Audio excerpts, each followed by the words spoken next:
think of great performances in T20 cricket, especially at the IPL, you start thinking of batting performances because those are what hit you in the eye. So how do you pick the top 5 bowling performances then? And let me tell you, it was a lot easier than I thought it would. Now, these are personal choices, and I'm sure by the time I get to number 1, you'll be saying, what? No this guy, no that guy, no that performance. But that's the great fun of cricket, isn't it? That's the great fun of making lists. So let's start. Number 5 on my list in these first 2 weeks of the IPL is Akshar Patel. He's playing on what is traditionally a good batting surface against a fairly powerful batting lineup. AB de Villiers is back. He takes the new ball and he bowls 13 dot balls. 4 overs, 1 for 12.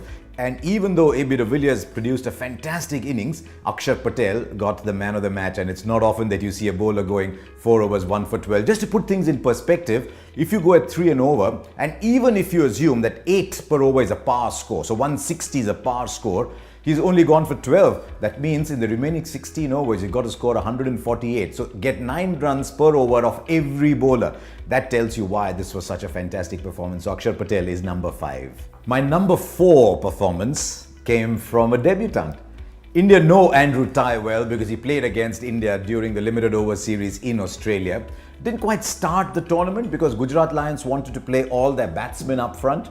And then he came in his debut performance and took 5 for 17, including a hat-trick that, as it turned out, the second hat-trick of the day. The reason I've got him, apart from the fact that hat-trick and 5 for 17 is brilliant, is that when the batsmen are going after him, each wicket actually cut the run rate down, but also the 5th wicket, the hat-trick wicket, was a beautiful slowish ball that landed right under the bat. It's a very difficult ball to bowl, but to bowl that as your hat-trick ball in your debut performance in the IPL was fantastic. And since Andrew Tye has arrived, suddenly the Gujarat Lions bowling has looked capable of taking a wicket. Before he came in 2 innings, they'd only got 1. So that was the significance of Andrew Tye's effort. He's number 4 on this list. Number 3 on my list is a bowler I have enjoyed watching over the years. There's something very impish about him, and he's not afraid to toss his leg breaks up. I enjoy watching Yuzvendra Chahal. Now,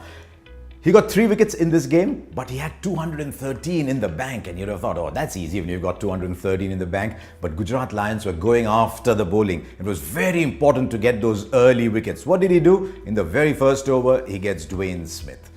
In the next over, Suresh Raina has wreaked havoc at the other end. He's batting 23 from 7 balls and he gets him caught inside the circle. That's 2 wickets for Yuzvendra Chahal. And yet the game wasn't over because McCullum was really having a go at it. Till McCullum was around, there was still a game alive, and then he came back for his second spell and promptly gave his captain the wicket of McCullum.